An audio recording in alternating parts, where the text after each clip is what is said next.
Hi, everyone. Welcome back to our pathogen murder mystery series where we're trying to figure out what pathogen is responsible for an outbreak that's occurring in Germany. In this episode, we're going to dig more deeply into those reads and try to see if we can do serotyping from the reads. Remember, stepping through what this webinar series will go over. We did read quality, pathogen identification, but today we're going to see what more we can get out of that, which is the serotyping. Now, you'll remember that lab tests, when they incubated the sera with the organism, it didn't agglutinate with anything. So they knew it wasn't the typical E. coli that they'd been seeing in the recent years. So how can we figure out what it is? Well, anything that's happening in a serotype, it has a genetic basis to it. So if it's got a genetic basis to it, looking at the genome can help. So far, we've seen the reads look pretty good. We know that it's Enterobacteriaceae, at least from the reads. And when you're doing serotyping is based on two things: the O antigen and these H antigens, which are part of the flagellar genes. The flagella is this part, and they have a particular protein that they have on the source that can agglutinate sera.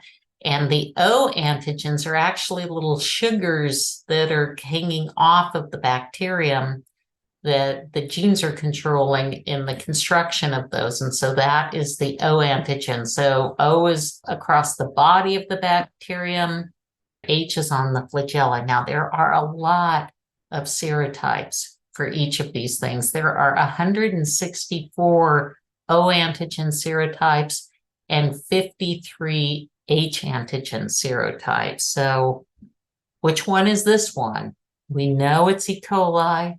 We know from lab tests that it's got Shiga tox in it, and we know it's pretty serious because a lot of people are getting sick. So now we got to try to find this. So there are several tests that you can do to identify serotypes from reads, depending upon the species. This is an evolving area where more and more things are coming. So for Salmonella, we have Seq02 and genotypy to try to identify the types within that genus. For Escherichia or E. coli, we have Serotype Finder. And for Listeria monocytogenes, we have Lisoserv. Well, today we're going to look at Serotyper because we know that it's E. coli. This time, we're not going to go to BVBRC. We're going to turn to our friends at the Center for Genomic Epidemiology. This is a group in Denmark at Denmark Technical University, a really powerful group for bioinformatics and for creating pipelines. And also they have some really great pipelines with somewhat easy interfaces that you can use to do this. And they develop Serotype Finder. And so we're going to use it there. So let's go to our demo. This is the Serotype Finder 2 website at DTU. And we could select our organism, and it's E. coli. And you can select the threshold for percent ID and minimum length. Always, when I don't know what these things are, I leave them at the default settings.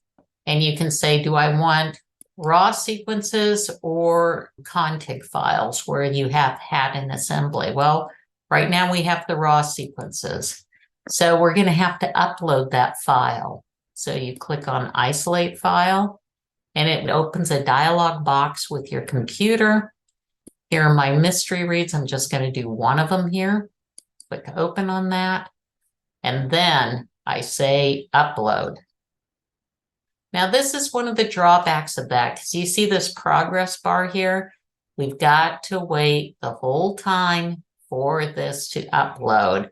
And because these are large files, it's going to take a while to load. But once it does load, you will get a notification that it has successfully uploaded. Well, we'll come back to that, but I wanted to show you the results for it. It will send you an email. It'll ask you for an email address so it can email you when the analysis is complete. You click on that and it brings you here. and it opens up the results for you, and it tells me that it's H4 and O104. Now, at least for the O antigen in Europe at this time, and for like the previous 10 years, it had been O157. So you had seen a serotype of O104 like 10 years earlier. It wasn't closely related. So this is something different. Something new is on the scene. Where did it come from? It's not one of those strains that is currently circulating in Europe. And it's just giving you the details here. So that's, I think, a pretty good tool for analyzing it. And you can see that this still hasn't loaded. And I don't want to make you sit through the whole thing. But once it does load, there's this kind of awkward pause while you're trying to figure out what to do next. You can't hit either of these things. And then eventually it'll open a new screen that says, oh, your job has been successfully submitted, and ask for your email address. So now we know it's E. coli. We know what the serotype is. So let's go back to our slideshow.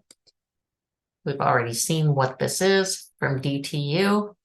And in the next episode, we're going to talk about assembly. So we're going to start building a genome. Now, things will get a little more technical with the assembly, not so much with the annotation, but once we get into the trees, there's going to be a lot of discussion. But these are the things that I like the most. And so I may go on a bit too long with that, but I hope that you'll bear with me. And I'll see you next time. Thanks a lot. Bye.